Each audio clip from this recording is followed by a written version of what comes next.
né, a potencialidade do que estava por vir. Eu quis trazer essas capas para chamar atenção por duas coisas, né? Primeiro, né, a gente vê essa mudança, né, assim, como que isso é decodificado, né? O dia virou noite, então realmente um cenário apocalíptico, né? As estradas virando rios. E tem uma coisa interessante que a manchete do Correio do Povo nesse dia chama atenção também para uma coisa de extrema gravidade, né? Os hospitais que anunciam suspensão dos atendimentos de segurados pelo IP. Eu trouxe essa manchete porque, ao longo de toda a apresentação que eu quero fazer, a ideia da ecologia, dessa perspectiva da ecologia política, que não é um campo científico, né? Ela é mais do que nada um campo de interrogação que dos últimos 20 anos vem trazendo no meio acadêmico uma intersecção entre o que é a história ambiental, né? Compreender os desastres e as catástrofes ambientais dentro de uma construção histórica da ação humana sobre o meio ambiente, mas como isso dialoga com a ciência política. Por isso a ecologia política, compreender como relações de poder, como modelos econômicos, como decisões estruturais, elas vão criando as condições, né, elas vão cimentando as infraestruturas que depois a gente pode acabar lendo como uma catástrofe natural, mas que sempre, essencialmente, são também catástrofes humanas, né, causadas pela decisão de fazer uma coisa e não outra. Então, não é por acaso que no dia 29, no dia que começa a chuva, celebrava-se em audiência especial os 100 anos da chegada da soja no Brasil, né? No caso, ela tem toda uma mitologia, essa chegada da soja, né? Um grão exógeno, né? Um grão que não é do nosso ecossistema, e que foi trazido há 100 anos atrás por um padre dentro de uma garrafa. Tem toda uma história contada e recontada no sentido de trazer um grão novo que iria proporcionar uma nova fonte de proteína, ia diversificar principalmente a alimentação dos animais, ainda no tempo ali da colonização, né, italiana e alemã no Rio Grande do Sul. Bom, é uma longa história que eu não vou entrar aqui, mas a história da disseminação desse grão, né, e por isso a importância de compreender a ecologia política, ela vai, ao longo das décadas, e sobretudo a partir dos anos 60 e dos anos 70, ser o grande vetor de transformação brutal de outros ecossistemas no Brasil, né? Toda a chamada marcha para o oeste, que esses colonos, né, e descendentes de colonos, né, da colonização italiana e alemã, no Rio Grande do Sul e depois Santa Catarina e Paraná, elas vão fazer essa marcha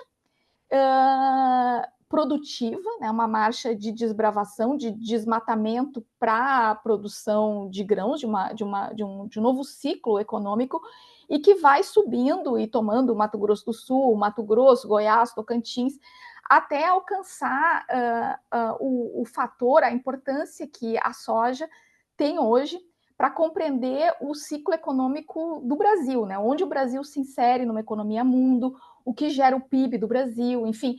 Essa é uma discussão que não pode estar de fora, porque senão a gente entende a catástrofe, tenta delimitar a catástrofe ambiental no Rio Grande do Sul fora das infraestruturas, essas maiores, né, de como há um planejamento de longo prazo do território, né, seja para a construção de barragens, né, que visam não somente o barramento de rios, né, que teve um impacto muito grande, acho que foram 3 barragens que romperam, né, durante a catástrofe gaúcha, que são para atender não somente geração de energia hidrelétrica, mas também para prover a água para cultivos, né, que cada vez mais demandam, no caso, irrigação. Mas então, assim, isso junto com estradas que são abertas, as hidrovias, mas as estradas pavimentadas, né, com asfalto, com a expansão da malha urbana para atender esse desenvolvimento, né, guiado pela pujança do agro, ela vai também por outro lado, substituindo o ecossistema, impermeabilizando o solo, enfim, é todo um complexo processo que exige a gente ir pensando não a ecologia e o ambiente dessa forma, assim, onde ela forma um tecido como o que a gente vê hoje, por exemplo, materializado na representação no Congresso Nacional, nos rumos do país. Mas eu achei interessante que exatamente no mesmo dia, né, começa essa chuva. Essa imagem icônica, né, do mercado público de Porto Alegre inundado, tem todo o debate também, que eu não vou entrar em detalhe aqui, sobre o fator humano na não manutenção do sistema de comportas de Porto Alegre, que, enfim, tinha sido colocado, criado na última enchente, nos anos 40, né, que devido à falta de manutenção, a todo um contexto também de priorização de outras coisas, o processo de desmonte, né, de infraestruturas estatais, gerou, no caso, o cenário mais específico de Porto Alegre, para onde parece que toda essa água confluiu, mas, óbvio, o impacto foi em todo o estado. Essa também é uma imagem, eu gostei, botei as duas parecidas aqui por conta das cores, né? Um quadro que foi leiloado em cima do episódio do cavalo caramelo e todo o processo de mediatização e de geração de meme em cima disso. Enfim, isso são só para pontuar, assim, como uma questão de extrema gravidade e uma situação absolutamente traumática e redefinidora, né, em profunda escala dos rumos do estado do Rio Grande do Sul e das vidas e das famílias que aí estão, elas não estão dissociadas de outros mecanismos que estão em marcha acelerada de produção de subjetividades para entender, decodificar e aceitar esse novo momento ambiental e ecológico na sociedade. Né? Os próximos elementos que eu vou trazer aqui, eu queria pedir para vocês a compreensão, assim, de tentar manter essa imagem. Essa é uma boneca matrioshka, né? Um brinquedo criado na Rússia ainda, né? Nos primeiros anos ali da experimentação soviética, até acho que antecede um pouco, na verdade, o grupo que conceptualizou, porque foi inventado em algum momento, né? É uma ideia que pega coisas de brinquedos camponeses, mas ele cria um brinquedo novo que vai ser produzido em escala industrial, assim. E, embora em escala industrial de forma artesanal, né? Porque vai envolver também muitos artesãos que vão pintar, enfim. O que eu acho interessante nas discussões sobre o lúdico, né, e sobre o que representa essa boneca matrioshka e brincar com isso, né? Sobretudo hoje, quando as crianças têm todo o lúdico permeado pelo digital, pelos games, pela gamificação, pela quantificação, pelos scores, etc. É essa ideia de, desde muito cedo, lidar com um objeto onde a realidade ela se apresenta como uma boneca, mas eu abro ela e encontro outra, e encontro outra, e encontro outra, e posso encontrar infinitas bonecas, né? Eu tenho uma pequena coleção, chega a ter umas que tem 8 bonequinhas dentro, né? Até chegar no bebezinho, como seria assim a raiz ontológica de todas as outras, inclusive porque elas são pintadas, sendo a menorzinha uma bebê, e depois essa boneca vai amadurecendo, né? De dentro para fora. Então tem a pintura mostra várias idades. E isso eu acho que é muito interessante, assim, pensar que são formas de aceder à realidade que desafiam o processo linear cartesiano de que as coisas são sequenciais e que eu tenho uma causalidade de causa e efeito, ao contrário de um desdobramento, de um vir a ser, né, de um desenvolver uma essência que já estava ali, mas que ela não pode ser apreendida sequencialmente, apenas sequencialmente. Ela mostra que a origem está ali, ao mesmo tempo que eu vejo ela toda fechada, quando eu brinco, né, quando eu lido com esse objeto, também compreender que as coisas estão ali todas em ato e em potência. Então, eu acho que para trazer de volta, né, a dialeticidade de pensar os processos, é uma imagem que eu gosto muito. Pois bem, tentando relacionar um pouco com a psicanálise, né, um clássico do mal-estar da cultura, né, o mal-estar da civilização, ou a civilização e os seus descontentes, é um dos textos clássicos, né, de como que a psicanálise ela vai entrar nessa cultura de massa, no debate assim, de qual é a função da psicanálise para atender ou para ajudar, para lidar, para decodificar, para acomodar essa subjetividade global, cada vez mais global, da sociedade industrial e como isso se reflete na cultura. Aqui uma ressalva importante, né? Basicamente numa cultura europeia, com todas as suas raízes, mas que nesse processo mesmo da globalização vai se replicando nas neo-Europas, né, nos outros espaços. Não posso falar pelo Oriente, acho que não podemos falar pelo Oriente, mas do mundo ocidental cristão, de moral judaico-cristã, do direito romano, é um corte, é uma análise fundacional, né, de como chegamos até aqui. Pois bem, esse é apenas um dos exemplos do lado, né, do como esse mal-estar da civilização ele é enunciado hoje, quais são os termos, né, que ele está colocado claro, com as suas caracterizações, mas como o mal-estar do antropoceno, né, a cultura do desastre climático.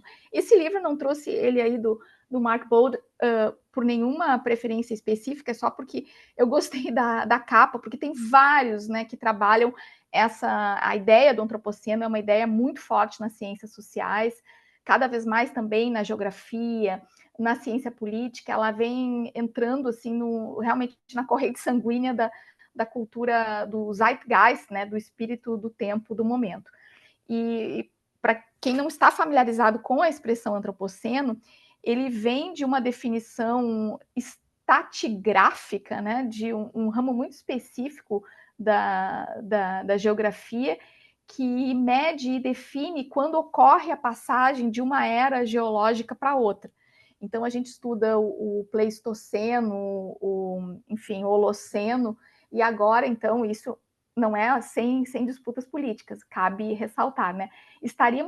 Teríamos entrado decisivamente no Antropoceno, definindo como a idade do homem, né? Ou quando a humanidade, né? Sempre esses grandes universais, assim, seria a grande força inconteste e imparável de transformação da crosta terrestre e de todos os ciclos naturais. Assim.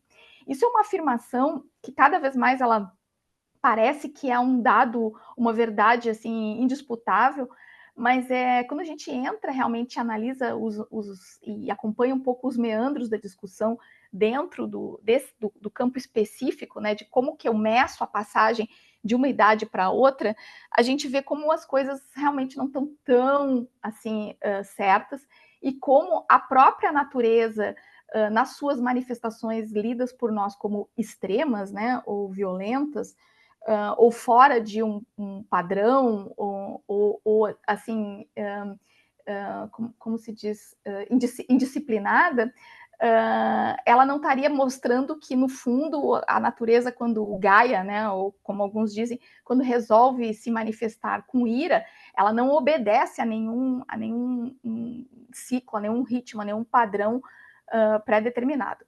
Mas o fato é que, hoje em dia, é muito difícil não entrar no debate ambiental, né, ou não ler coisas sobre a crise ecológica, ambiental, climática, sem esse grande guarda-chuva do antropoceno. O antropoceno ele traz, e eu acho que isso vai cada vez mais ser analisado nos próximos anos e nas próximas décadas, né, apesar do acelerado da história, várias outras conotações profundamente problemáticas, né? Por quê? Porque essa época do humano, né, e isso, né, compartilho com vocês que vem sendo já na literatura bastante contestado, ele insiste numa chave de que agora, diante desse futuro catastrófico, né, desse futuro do fim dos tempos, desse futuro de inferno climático, somos todos um, né? Somos todos uma grande humanidade, e essa humanidade desenfreada, que cometeu uma híbris, ela agora precisa se ajustar ou vai pagar esse preço de não conseguir mais viver em paz, né? Ou projetar futuro sobre o planeta. Bom, primeiro que, falando desde a América Latina, falando desde o Brasil, desde a América Latina, é nosso dever, né, fazendo jus à tradição teórica e intelectual que marca a diferença, que marca a antropofagia, que marca o pensar latino-americano e o nosso papel na história, é questionar esse humano, né, esse humano, né? Acho que para que a geração que leu As Veias Abertas da América Latina conhece um pouco de uma história onde a destruição ambiental, né, desde o seu início, ela vem a atender, ela é impetrada para atender uma demanda essencialmente externa, né, de alimentar com matéria-prima e recursos a modernidade europeia, do que atender às necessidades das populações que aqui viviam.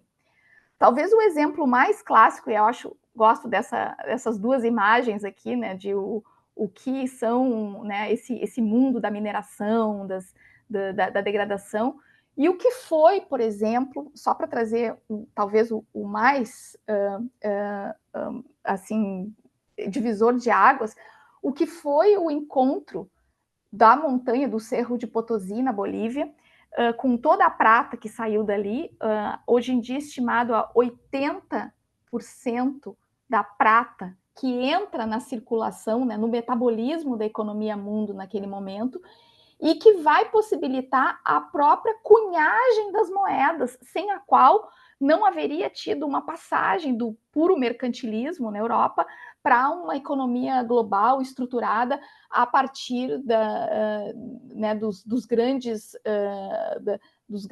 novos processos de bancarização, de financiamento e da emergência do capitalismo como um sistema mundo, né? Para quem já teve a oportunidade de visitar Potosí, realmente, acho que são 4.500 metros de altura, a pressão, né, do local, a dificuldade do acesso, o calor dentro da montanha, é impensável, né, que em algum momento essa cidade chegou a ser o centro do mundo, e a partir do qual, por exemplo, as economias da época entre Inglaterra, China, enfim, todas vão começar a cada vez mais ficarem amarradas em função dessa circulação de prata de Potosí, né? Depois a gente vai ter o ouro de outras partes da América Latina.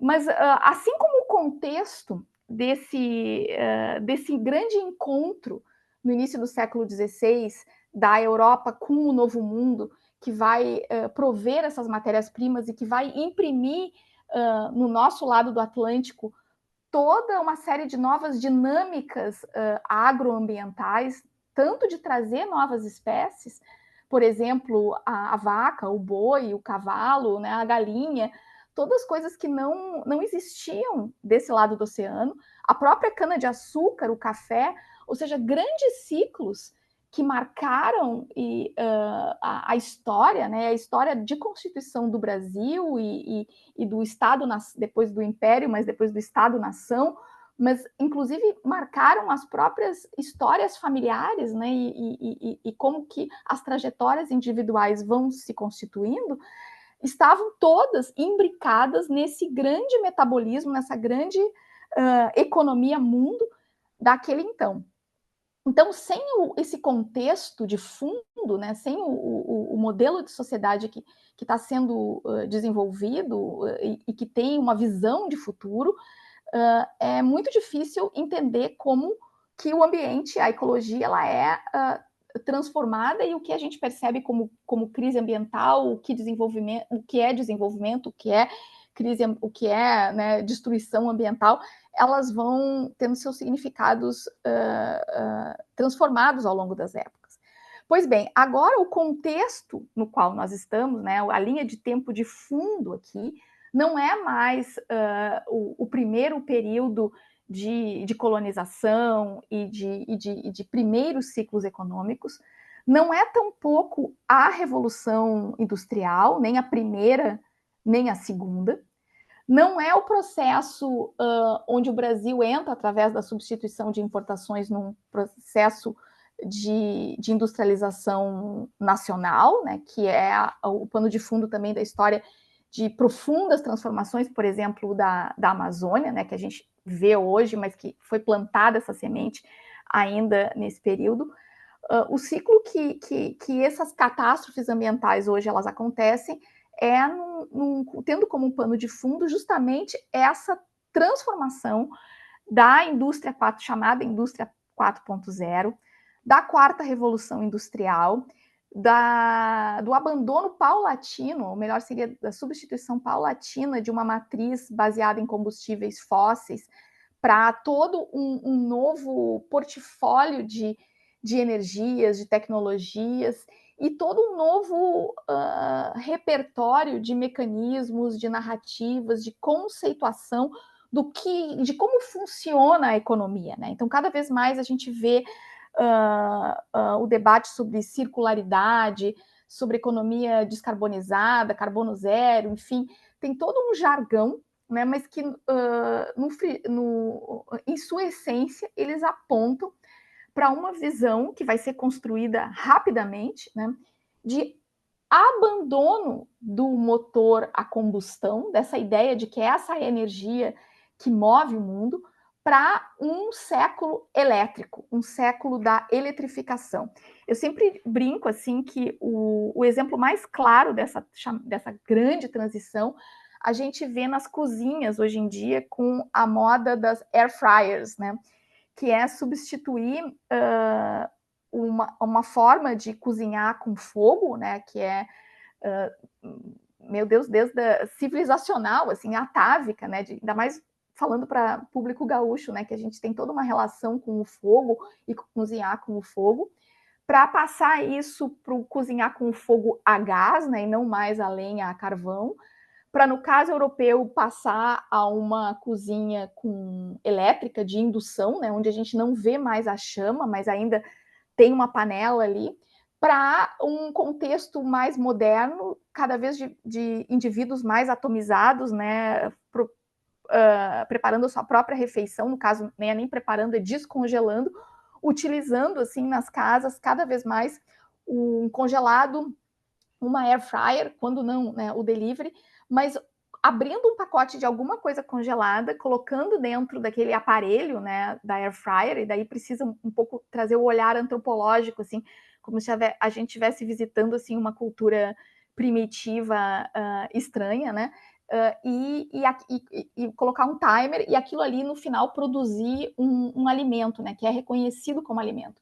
Então isso não é um gesto de forma alguma banal, né, isso é um gesto de profundas transformações de como as sociedades estão ressignificando, por exemplo, né, esse é apenas uma manifestação, a alimentação, a comensalidade, todos os rituais, né, em torno de sociabilidade, de civilização, mas também do que é eu, do que é outro, como eu compartilho a produção do alimento, ou seja, num nível mais básico. Claro, isso se complexifica, mas eu trouxe aqui só para ilustrar um pouco como essa transformação ela é profunda e como ela vai trazer, embora com novas energias, né, seja energia solar, seja energia eólica, seja hidrogênio, seja nuclear, também novas relações de poder e de controle que não necessariamente serão melhores do que o mundo fóssil, nem menos poluente seria o caso, né? Mas enfim, isso vamos falando ao longo, né? Pois então, esse antropoceno, então, ele precisa ser compreendido como um processo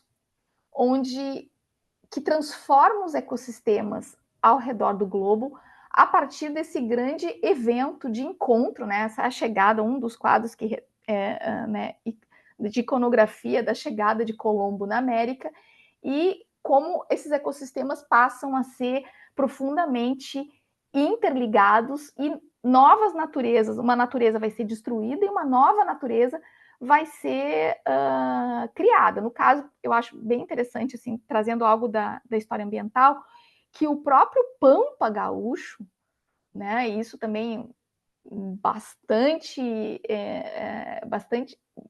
documentado em termos de história ambiental, com relatos, assim, recuperação de relatos e dados de época, assim, super sofisticados, não era jamais um pampa, né? Na verdade, era uma vegetação gramínea, alta, com uma média de altura de 3 metros para mais, né? Como se fossem imensas canas, habitada por mamíferos enormes, né? A gente tem ossadas em partes da Argentina de como se fossem bicho preguiça, assim, imensos, e que com a chegada dos europeus que trazem o gado e que trazem nas patas do gado, né, nas unhas, sementes de gramínea, esses animais vão se reproduzir livremente, porque eles não têm predador natural, e com as patas, né, através das sementes que vêm nas patas, eu vou trazer novas espécies que vão transformar profundamente, né, vão redesenhar o ecossistema que hoje a gente chama de pampa.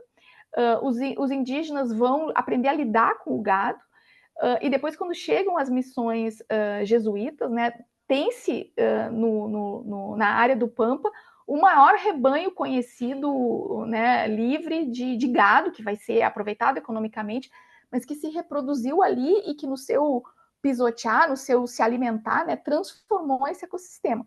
Então, isso eu acho interessante, porque, né, por isso a ecologia política, né, que não dá para a gente olhar também hoje, na medida que a gente caminha para essa tecnonatureza, e como decodifica essa tecnonatureza, também entender que o que a gente chama de a natureza, ou uma natureza pristina, dependendo de quão longe a gente quer ir na história e nessa imbricação entre a história humana e a história natural, ela tem sido profundamente transformada. Mas não só a natureza ela é transformada para fins econômicos, junto com o projeto econômico que vai alimentar materialmente a emergência da modernidade e de uma sociedade urbana na Europa, essa conquista da natureza ela vem respaldada por toda uma visão religiosa, né? Tem o papel da fé cristã, obviamente, né, muito anterior à chegada na América, mas que ela vai ser o processo de catequese e o processo de arregimentação das populações para esse fim, né, ele cumpre um papel fundamental de, na verdade, unificar um continente, né, um continente com diversos povos, com diversas mitologias, com diversas ontologias, mas que vão ser amalgamados, não sem violência, nessa fé cristã. E na forma como a igreja, né, junto com o Estado, vão, então, organizar esses ciclos e organizar o controle social e o controle das pulsões e o controle dos códigos morais, enfim, criar uma referência de universalidade. Não só uma referência de universalidade, mas uma narrativa, né, muito forte de que há um sentido da história, né? E esse é o principal papel do cristianismo, de dar esse sentido de universalismo, esse sentido de fim, né? Existe um fim para o qual estamos aqui, então tem a ideia do juízo final, a ideia da pessoa escatológica, da personalidade, ou seja, de que existe uma ciência dos fins e eu vou organizar a minha vida em função disso. Eu acho que para a gente entender a transição, né, é muito chave trazer esse elemento, pelo menos para mim, me ajuda muito, para a gente olhar o processo que está acontecendo agora e como que esse novo sujeito que vive nesse período de profunda transformação da sociedade, que a gente um pouco não sabe muito bem para onde está indo, mas um pouco a gente antevê o grande projeto de futuro. Ele é um momento onde cada vez fica mais claro, em termos de evidências dessa cultura global, de transição para um mundo pós-cristão. Essa pode ser uma afirmação forte, né? A gente não tem a experiência no Ocidente do que é viver no mundo fora do cristianismo, né? Porque afinal convivemos com o cristianismo como grande força organizadora há 2000 anos, mais de 2000 anos. No caso do Brasil e no caso de vários outros países, a gente vê cada vez mais no contexto das polarizações sociais, né, a ressignificação dos discursos teológicos, o reforço de igrejas, né, ou igrejas não históricas, né, novas igrejas. A gente tem no Brasil todo o fenômeno do neopentecostalismo, de como ele entra na política, de como ele representa o tipo, enfim, isso é toda uma outra conversa, né, mas esse mundo, né, para onde vamos? É um mundo de uma nova religião universal, baseada na ciência, onde, na verdade, os jovens de hoje que já frequentam, né, uma espécie de neopaganismo, assim, se alimentando de várias referências, onde há um mercado da espiritualidade, né, onde eu posso comprar um retiro de yoga, fazer uma leitura de tarô, fazer um mapa astral, me aconselhar, enfim, fazer um ritual indígena, onde eu tenho um ecletismo, mas também mediado muitas vezes, né, pelo mercado, pelo que isso significa em termos de me posicionar como mais à esquerda ou mais à direita do espectro político. Enfim, uma série de questões que não podem, que estão aí colocadas e que não podem tirar esse olhar, né, da força de uma instituição como é a Igreja Cristã, e aqui sem fazer uma divisão entre católica e ortodoxa, e como essa igreja se reposiciona nesse mundo em profunda transformação.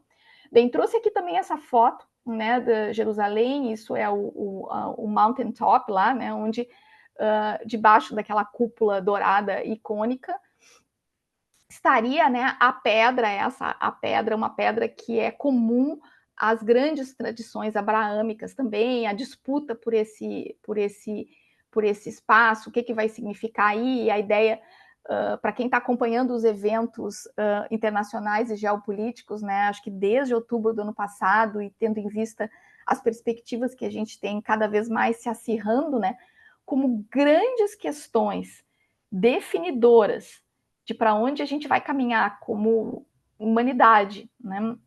Com perspectivas extremamente perigosas e violentas para os próximos anos, pelo menos no plano teológico, essas disputas pelo fundamento, né, por quem domina o território de narrativas tão antigas, umas com mais de 4.000 anos, né, ela não está fora do cenário, desse cenário no qual a gente está falando aqui de crise ambiental. É uma crise ambiental, mas que também tem essa crise espiritual.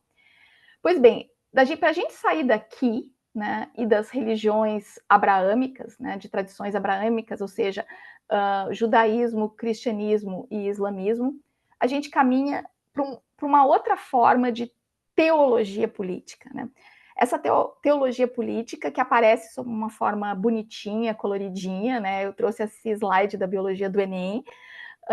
Né? A gente tem um elemento químico da tabela periódica, de fato mal chamado, né? Porque não é o carbono, que seria o elemento C, mas um gás, né? O dióxido de carbono. Ele vem com uma força explicadora do mundo, uma força da racionalidade quantificada científica, explicar onde estamos e definir um caminho programático para evitar o fim do mundo, né? Evitar o aquecimento global, reverter isso, reequilibrar a natureza, tendo em vista, né, para entrar nessa fé, é aceitar que é possível, né, como condição que é possível eu reduzir a complexidade da crise ambiental a um elemento que mono explica, né, que tem esses superpoderes de simplificar questões extremamente complexas. Aqui, uma ressalva extremamente importante. De forma alguma, eu estou minimizando a realidade da crise ecológica, da crise ambiental, da crise climática. Enfim, eu acho que isso é fora de questão o que a gente vê se manifestando. O que eu tenho feito já há mais de 15 anos, né, seguindo as negociações, né, seguindo o processo de construção de uma nova ordem legal, né, internacional para regular esse carbono, é tentar trazer esses elementos que ficam mistificados e que, para quem vem do movimento ecológico, para quem tem uma visão mais apurada, mais complexa, mais biodiversa, de quão sutis também são e de quão assim, multifatoriais são as questões de um equilíbrio ecológico, como essa visão simplificadora, ela precisa ser colocada em questão, problematizada pelo menos, na medida de que ela pode nos servir de guia para uma visão maior, para além do carbono, que está vindo junto. Ou seja, essa sociedade descarbonizada do futuro, desse futuro que nos é vendido cada vez mais, ele vem como condição eu aceitar uma vida totalmente controlada pelo digital, né? Para eu conseguir enxergar esse carbono, eu preciso aceitar um acoplamento profundo de toda uma nova teia tecnológica que vai chegar até a nossa própria pele, né? De maneira que eu possa quantificar desde a minha glicose, o meu, no caso das mulheres, né, do ciclo reprodutivo das mulheres, com mecanismos que vão juntar carbono com benefício social, com políticas de compensação, com políticas de novos benefícios, enfim. Isso também é todo um debate assim, que pode parecer muito ciência-ficção, mas ele cada vez mais vem se mostrando, né, como uma forma de gerenciar e organizar essas populações, no caso, por exemplo, trazendo para o âmbito de Porto Alegre, né, populações que, em função de eventos climáticos extremos, vão ser removidas, vão perder suas casas e vão viver em abrigos. Essa ideia de ser um refugiado, ela te dá uma nova identidade, né? Quem é mais vulnerável, menos vulnerável. Mas assim como a gente se acostumou ao longo dos anos a ver populações que estão em abrigos de refugiados na África, no Oriente Médio, até aqui em países próximos, por exemplo, na Colômbia, né, em função de todo o processo enfim, de paramilitarismo e contextos assim de bandos armados, ela vai sendo naturalizada como uma nova realidade e que a gente vai lidar com isso, e essas populações elas não vão estar mais geridas, né? Eles não são mais cidadãos de um Estado-nação, eles vão ser cidadãos extremamente vulneráveis, mas que vão ser atendidos por alguma forma de teia, né? E essa ideia assim de, bom, agora, né, como que chegam essas forças que organizam a vida de quem perde tudo, né? Que esse mundo que se acaba, né? Que numa avalanche de águas, que novo mundo é esse que emerge? Pois bem, o CO2 ele foi eleito, essa é uma capa da National Geographic de 2012, de quando o Brasil sediou a Rio+20, ou seja, uma conferência internacional para celebrar 20 anos da Rio 92, e eu achei também bem emblemática para trazer aqui, na medida que, enfim, o gás que vai escrever a história do século XXI. Então, também, assim, esses talking points, como eles chamam, assim, bem fortes, de que a história não é mais escrita pelos homens, as mulheres e as suas lutas, e os seus sonhos, e os seus desejos. Ela é escrita por esse gás, né? Parece que é um mundo sem interesse, sem geopolítica, enfim, sem relações de poder. Ele tem um gás que nós vamos acordar, né, em torno dele, vamos governá-lo, né? Essa descarbonização, então, ela vem se construindo. Não é um processo do dia para a noite, né? É um processo longo que vai começar lá em 92.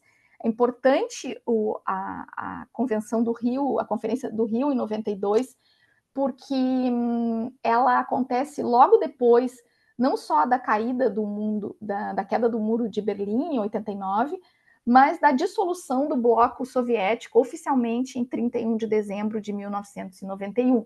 Ou seja, em junho de 92, quando os países todos vêm para o Rio de Janeiro e tem né, o grande momento assim, de abrir o século, né, da governança ambiental, a agenda ambiental, que já existia, ela é revestida, né, do grande sentido comum para um mundo onde não tem mais bloco socialista, bloco comunista, né? Em tese, agora todos temos um sentido e futuro comum.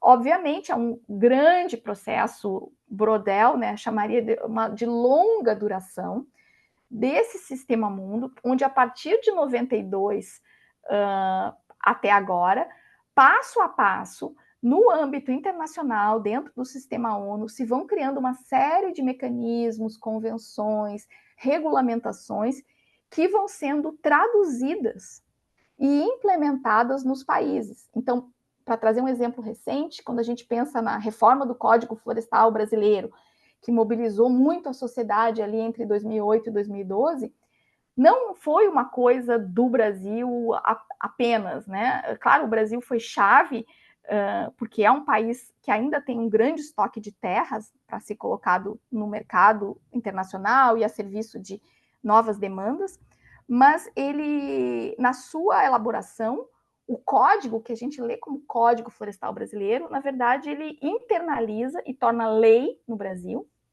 e como ele torna lei, ele também torna objeto de novas políticas públicas, de dinheiro de orçamento, de justificativa para financiamento público e privado, formas de ordenar o território, que são modelos mentais, né, concepções internacionais, que assim como acontece no Brasil, foi reformado o Código do Peru, foi reformado o Código da Indonésia. Esse é a característica da globalização neoliberal, né? Esse ajuste estrutural, esse alinhamento dos ordenamentos legais para que as empresas possam, onde elas quiserem, para onde elas quiserem se mover, elas vão encontrar um ordenamento jurídico, um marco comum, né? Isso facilita muito, isso dá muita fluidez, isso acelera os investimentos e acelera também as grandes obras que vão profundamente transformar os ecossistemas e que vão criar as condições para que quando um regime de chuvas extraordinário, como, né, ou eventos extraordinários, como a gente experimentou no Rio Grande do Sul, eles encontrem não um ecossistema diverso, com resiliência, com uma série de vegetações, com bastante área não pavimentada, capaz de solo, capaz de absorver a água, eles vão encontrar, na verdade, grandes tobogãs, né, de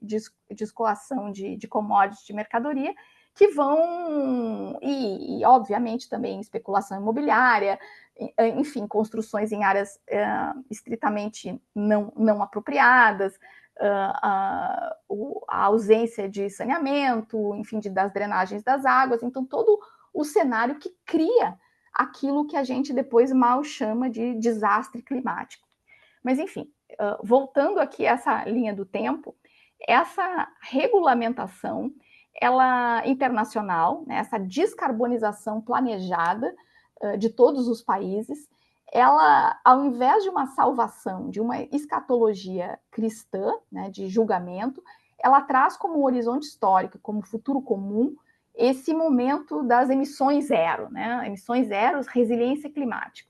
Então, esse é só um slidezinho, assim, com como isso nas negociações é pensado, assim, e é muito interessante porque é uma visão de engenharia social mesmo, assim, de que eu fiz o Acordo de Paris em 2015, aí os países vão adotando ali em 2018 as regras do acordo, aí os países em 2020 apresentam os seus planos, né, são planos a cada 5 anos, como que eles vão fazer a transição, onde vão ser os investimentos, e esses países vão sendo cobrados e alinhados, né? O Brasil vai hospedar uma COP, né? uma conferência do clima em novembro de 2025 em Belém, né?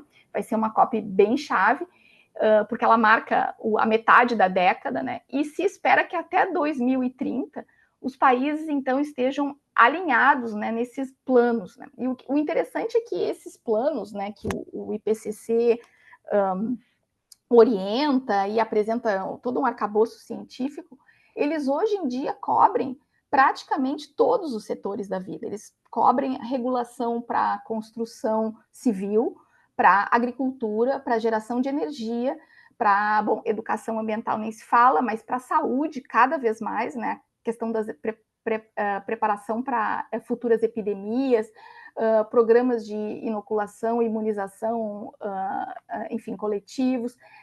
Entraram há 2 anos atrás num tema super controverso, que é o que são dietas amigas do clima. Então, toda uma série de reformas tributárias para incentivar as populações a comerem certos alimentos e deixarem de comer outros. Então, é uma visão, assim, de novo, trazendo um olhar antropológico, de engenharia social em escala planetária, assim, isso com profundos reflexos no que é quem autoriza fazer uma engenharia cultural desse porte, sem levar em consideração as vicissitudes, as particularidades, as historicidades de cada cultura, de cada contexto, enfim, né? Mas só para deixar isso anotado. Então, a partir de 2015, a gente tem esse evento, né, que não é uma coisa menor na história da humanidade, né, de que os países, né, presidentes, chefes de Estado, acordam num instrumento para governar o clima, né? Isso, de novo, né, trazendo o olhar da ciência política, né, como é possível? É possível o objeto de governar o clima? O que a gente se refere na prática quando se fala que estamos fazendo governança climática, né? Como que esses números que parecem tão assim limpos e ascéticos nos relatórios, né? Como eles se traduzem depois na vida comum? Pois bem, não só a ONU e as instituições do sistema multilateral, incluindo o Banco Mundial, o Fundo Monetário Internacional, o Banco Interamericano, né? Quem são os atores que vão financiar essa grande transformação? A gente vê também outros atores globais se reposicionando em função da centralidade que a crise climática tem para definir quem é o sujeito dessa etapa da globalização. Quem é esse sujeito hiper neoliberal que vai funcionar, que vai ser funcional nesse novo mundo que está sendo, né, parido aí, nessa década, sobretudo, né, um mundo que precisa ser acelerado, aliás, no seu vir a ser, porque ele é muito violento em termos da radicalidade das mudanças que ele propõe.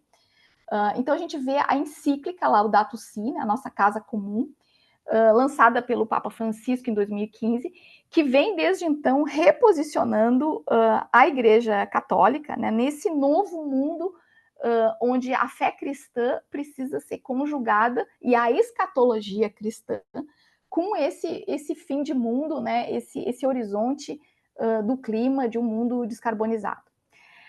Eu trouxe aqui essa imagem que eu acho muito interessante, que é pensar como não há não tem nada de novo, né? As coisas, tudo se recicla, tudo se ressignifica, né?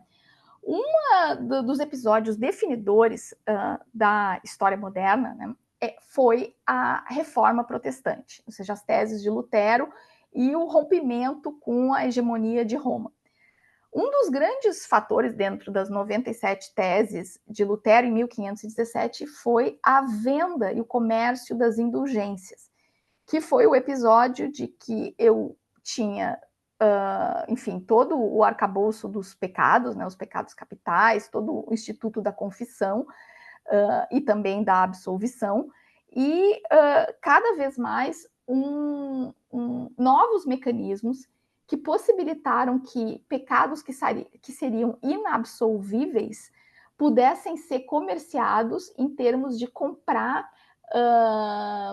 autorizações que neutralizavam, que faziam um offset, né, desse pecado.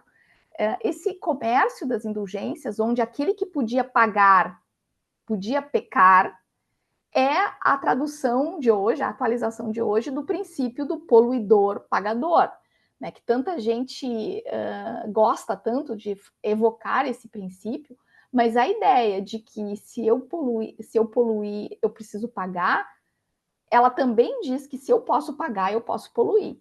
Esse é o coração do mercado de carbono, né? De que é possível não só invocar mecanismos de mercado e o comércio para garantir a salvação espiritual lá em 1500, mas também hoje ela é possível de ser invocada para neutralizar empresas, neutralizar indivíduos, neutralizar empreendimentos, e de que existe em algum lugar na nuvem, né, um tribunal que faz essa equalização, e que essa equalização do que é bem e do que é mal, se eu cometi um mal, né, se eu fiz algo que não poderia, né, segundo a lei, eu posso comprar a correção disso. Então, enfim, isso entra na corrente sanguínea da contemporaneidade e vai se refletir, por exemplo, numa série de novas pedagogias, assim, de como criar crianças, onde a negociação do que deve ser feito, do dever, da ética do dever, por exemplo, toda ela passa por sentar e fazer contratos, de cumprir com coisas que tem que fazer porque tem que fazer, com recompensas monetárias, enfim, toda uma série de inovações e modernizações que não são menores, porque elas estão criando de novo, né? Todo dia colocando ali mais uma camadinha e cimentando essa nova geração que logo, logo vai ser a geração dominante. E na medida que as gerações que foram criadas, né, e trazidas ao mundo adulto, à idade adulta, com antigas práticas, ou antigas pedagogias, ou antigas formas de se moldar aquele sujeito, elas vão acabar morrendo, desaparecendo, e a gente vai ter realmente, no mundo do futuro, uma sociedade criada a partir desse novo hiperrelacionamento com o que é a salvação individual e esse sujeito hiper neoliberal. Então, isso que eu referi antes do comércio de carbono, que também assim, é um debate super interessante, mas que eu acho que ele extrapola, né, o que é interessante para o público de vocês. Eu acho que o que ele traz assim, para a gente pensar é como essas métricas globais, por exemplo, a ideia de pensar o mundo através do carbono, assim como pensar o mundo através do sistema métrico, né, que também foi uma invenção, aliás, uma invenção recente, porque antes não existia um sistema métrico, existiam múltiplos e diversos sistemas de medida e peso e valoração, e a humanidade sempre fez comércio, escambo, troca, e viveu até 1700, 1800 sem um sistema métrico, mas para o mundo globalizado era importante um sistema unificado. Essas métricas globais, elas trazem consigo regimes epistêmicos, elas trazem consigo uma formatação onde a própria mercadoria e essa relação de comércio, ela vai forjando, ela volta para o sujeito e ela vai criando uma nova autopercepção para que a sua manifestação vital, né, caiba nesse mundo que tudo quantifica e que tudo pesa.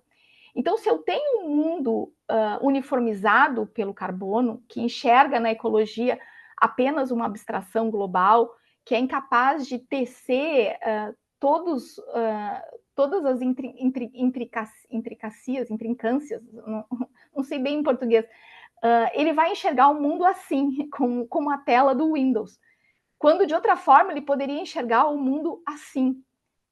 Então, eu acho que são visões de mundo que precisam, que não são incompatíveis, são absolutamente incompatíveis para o que é uma ecologia integral, né, se assim se quer, o que é essa nova civilização ecológica.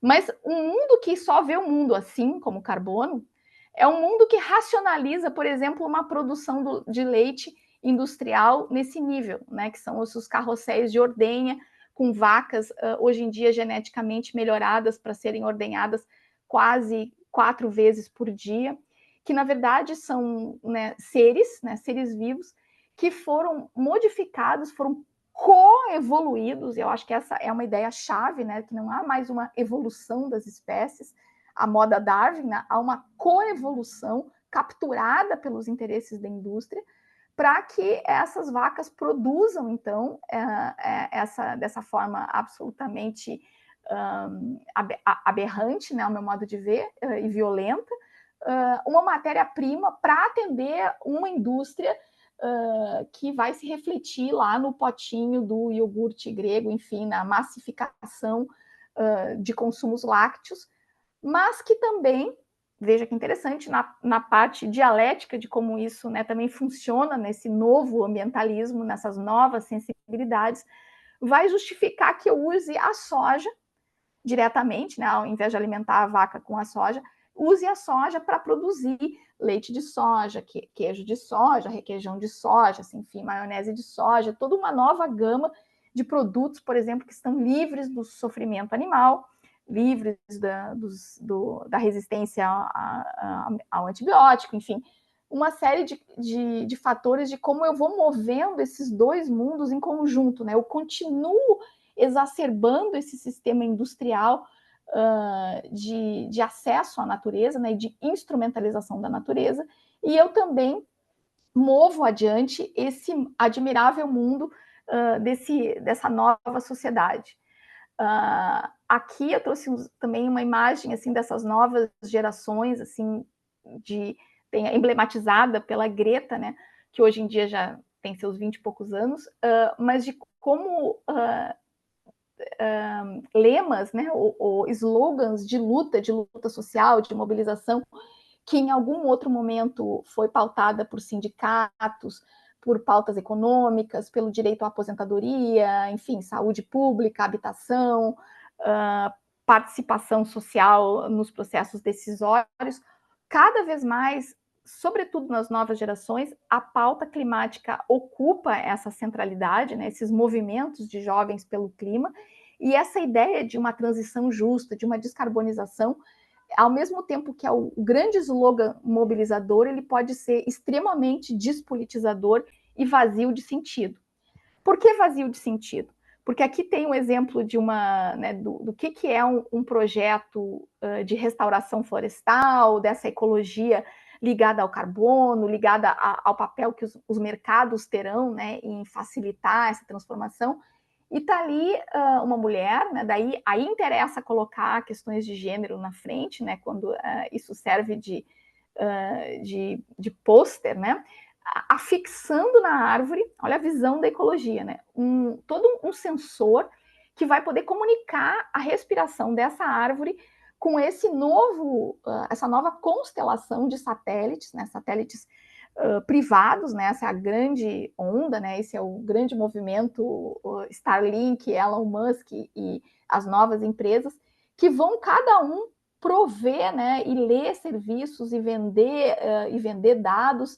Enfim, é uma, assim como era a boneca matrioshka, aquela que eu mostrei para vocês, é como se o próprio planeta Terra, nesse momento de transição ecológica, ele demandasse essa nova gigantesca capa artificial, né, uma órbita artificial que vai ser a teia que vai poder ler esse processo, vai poder nos informar e vai poder mostrar objetivamente se estamos melhorando ou não, né?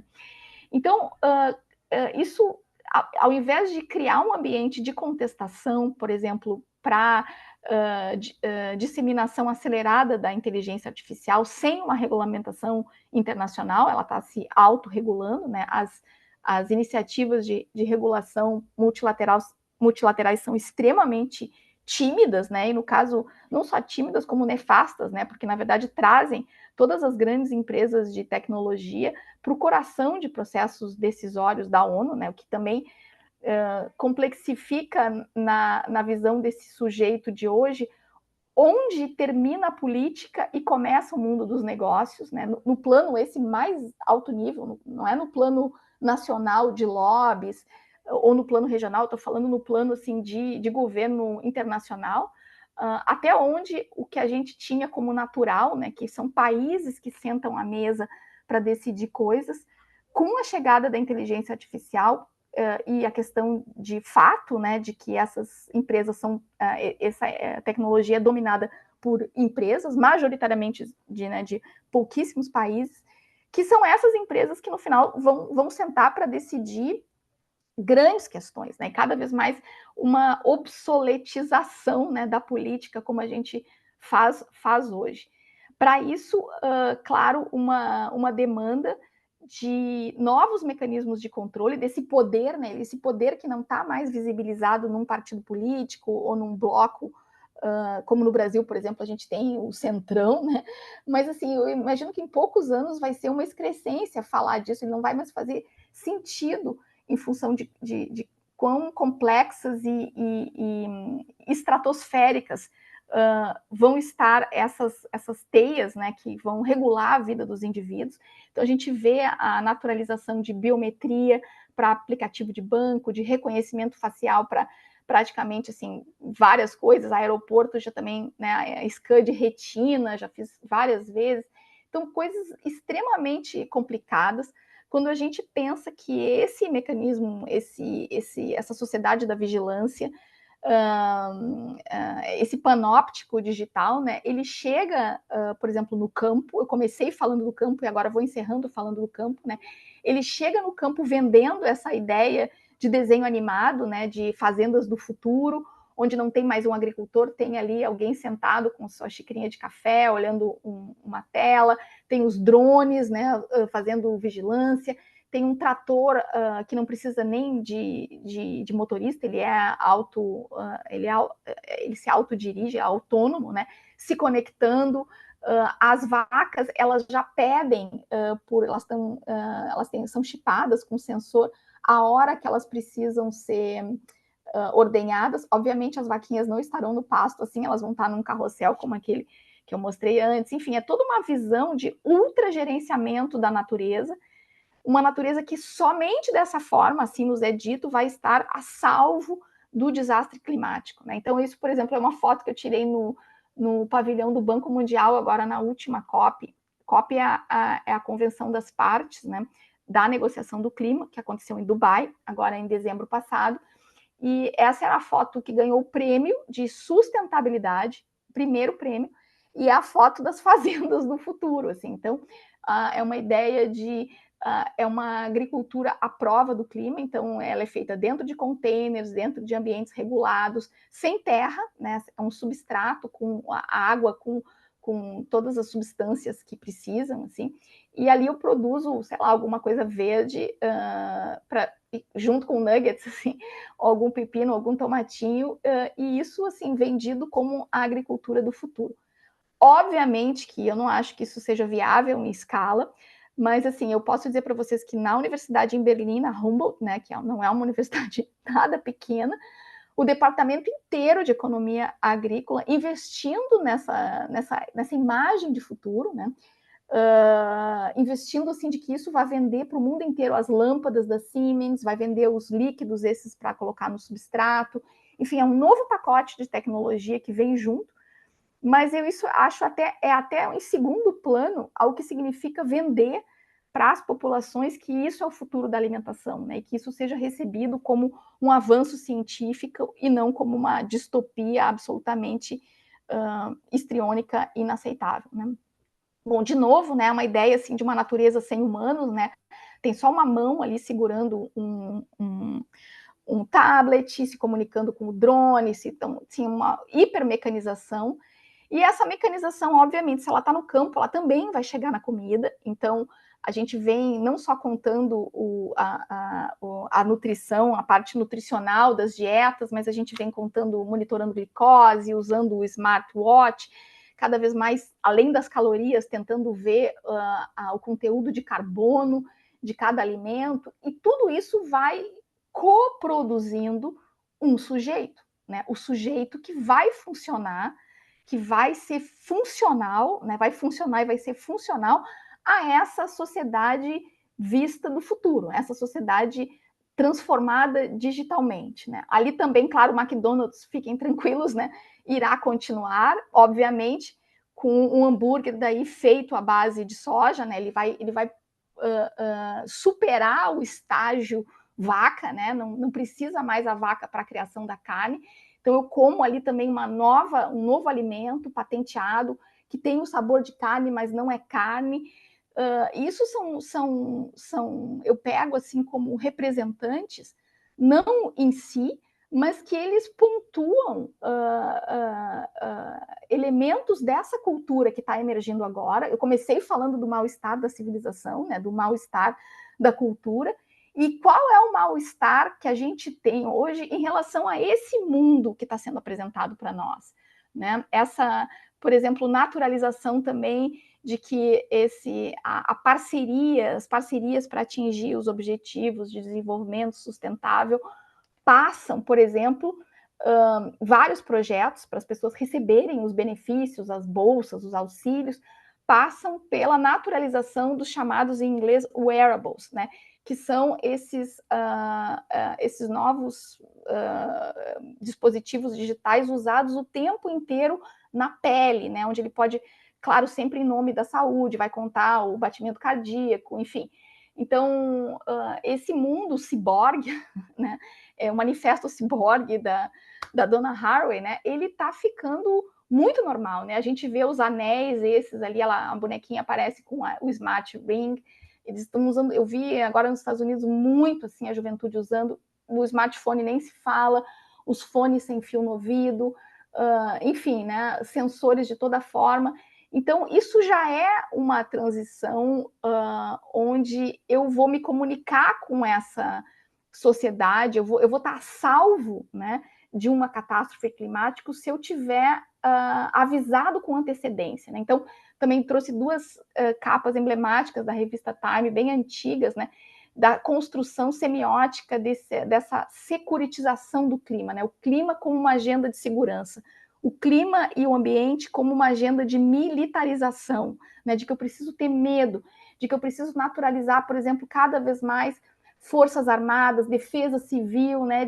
E isso vai gerando todo envenenando, né? Eu digo a psicosfera, para que a concepção de ecologia, a concepção de relação sujeito-natureza que vai ter daqui para frente, ela vai passar por isso, assim, é o pânico, é a ansiedade, e óbvio, com o que a gente viveu no Rio Grande do Sul há pouco tempo atrás, não injustificadamente, né? Não estou de forma alguma minimizando o trauma. Mas essas populações, então, traumatizadas, assustadas com essas visões distópicas, elas vão aceitar o quê? Elas vão aceitar a Smart City, elas vão aceitar cada vez mais ser trazida para ambientes absolutamente controlados, cheios, despovoados de sensores, onde o poder ele é difuso, ele é um poder transparente, ele é um poder que está em todo lugar e não está em lugar nenhum, né? E é um modelo ideal, assim, pensado pelos engenheiros sociais, né? De gestão e maximização dessa sociedade que virá, uma sociedade onde, por exemplo, para quem viu aquele filme Minority Report, né? Onde eu vou fazer um predictive policing, eu vou tirar um indivíduo de circulação, porque ele seria uma ameaça à sociedade, antes mesmo que ele pense em cometer o crime, porque eu vou fazer toda uma política de futuro, uma política de antecipação. Isso inclui, por exemplo, também, num contexto escolar, já ir triando as crianças desde a mais tenra idade para aquelas que mostram mais capacidade para ser bem-sucedidas em determinadas áreas e já vão sendo encaminhadas desde a pré-escola, aliás, para que essa sociedade, enfim, seja, e com esse é meu último slide, seja maximizada. Então, aqui eu acabo com esse slide de uma figura clássica de alquimia, né? E daquele dito, tudo que está em cima está embaixo também. Entende isso e rejubila-te. Então, talvez para o desafio da psicanálise agora nesse novo mundo talvez se reinterrogar, né? Que mal-estar da civilização, que mal-estar da cultura ela tem que responder, ou ela é capaz, né, de enfrentar, para não ser engolida, né, por essa nova sociedade onde eu não vejo espaço da psicanálise, é uma sociedade do coach, né? Uma sociedade de treinar a pessoa para servir naquilo e não fazer o trabalho profundo e a tarefa individual e intransponível que a psicanálise coloca. Muito obrigada. Olha aqui, ó, foi fantástica essa aula. Ficamos assim, praticamente quase 2 horas te ouvindo. A tua experiência, a tua linguagem, o teu conhecimento, né? Para mim, encantou muito. Dá vontade de ficar te ouvindo mais. Infelizmente, a gente tem um tempo aí, né? E o quanto a psicanálise tem a trabalhar, né, com essa perspectiva nova. Claro que tu nos apresentasse figuras onde o sujeito não aparece, né? O sujeito está em casa, trabalhando outras coisas. Mas a gente tem que se preparar para isso. E a psicanálise também tem que oferecer essa possibilidade de um pensamento, né? Então, eu não sei se eu queria trazer a Rosana para a roda também, porque a Rosana foi a pessoa que nos apresentou, e agradecer para a Rosana, porque realmente foi uma aula e tanto, né? E ainda bem que foi gravada para a gente poder ouvir e ver e examinar cada palavra por reconhecimento dos desenvolvimentos que são apresentados a partir do efeito climático aqui e fizer todo um percorrido muito bonito. Eu não sei se quer falar alguma coisa para mim.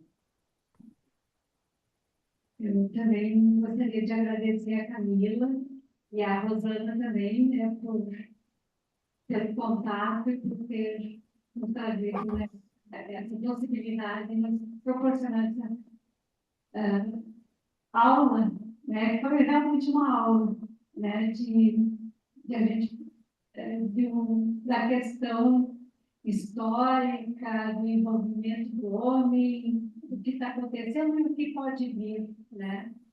Eu acho que é um lance assim, né? Que todo o teu percorrido aí e a ausência do sujeito, né?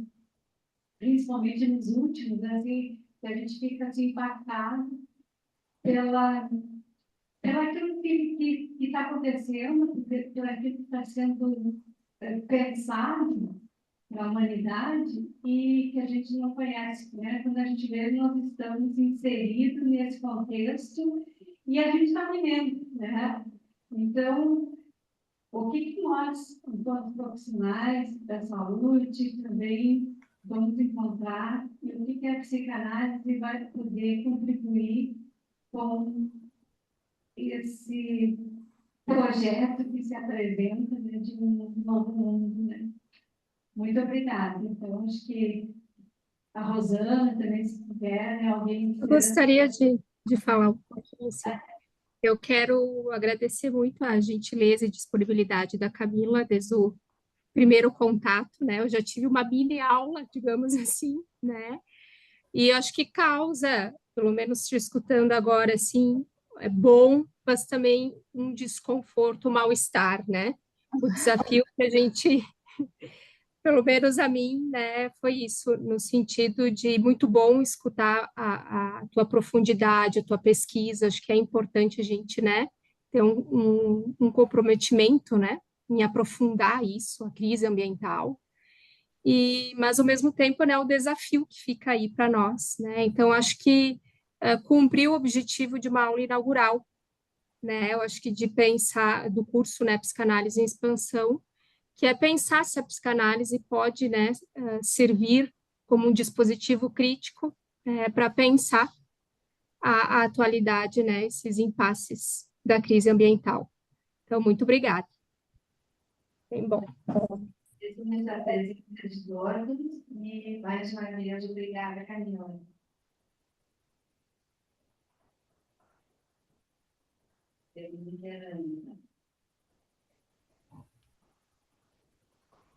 Tu queres dizer mais alguma coisa, Camila? Não, quero agradecer a paciência de vocês, o convite, né? e dizer que foi um desafio realmente, assim, o público, eu pensar assim, o que poderia ressoar com o público de vocês, né? E plantar sementinhas assim de novos debates, novos interrogantes, e dizer que sim, foi proposital não colocar o sujeito, porque eu acho que essa é a grande questão, né? Que subjetividade é essa que a gente vai cada vez mais encontrar? É um pouco assim, eu vejo na relação assim com membro, assim, sobrinho, sobrinha mais jovem, eu tenho a sensação assim cada vez mais com autômatos, né? É tipo uma nova, é realmente um novo humano que está ali, assim, não é o humano que eu tô acostumada, assim, é uma nova, inclusive assim, até o pessoal assim, com seus 20 e poucos anos, também eu já vejo esses novos humanos já entrando na idade adulta, assim, mas né, eu que não sou nativa digital, eu sinto muito isso, assim, né? É muito. Já me sinto uma antiga, mas às vezes eu não sei mais assim, como me relacionar, porque eu sinto tem uma perda daquela realidade mínima compartilhada, assim, quando a gente fala desses mundos paralelos, das bolhas, das fake news, eu acho que é muito mais profundo, né? É uma realidade consensual, assim, mínima, que não tem mais como tecido social, assim, né? Então, essa ideia de que é por uma eleição que eu vou reconstruir, reunificar, ou enfim, eu acho que é muito mais profundo a clivagem, né? A divisão que foi feita. E a psicanálise, cadê a psicanálise, né? Porque quanto mais também eu ouço aberrações, assim, e principalmente a cultura geral permeada por esse mundo coach, né? Que eu tenho pavor, né? Então, onde está a voz da psicanálise para dizer não, né? Sabe, abrir questões existenciais realmente. Essa é a nossa proposta, né? De continuar estudando, aprofundando mais, cada vez mais, né? Para a gente chegar lá, né? Muito obrigada pelas sementinhas que tu nos depositaram. Obrigada. Então tá. Boa noite. Obrigada, Camila. Boa noite. Tchau, tchau. Tchau.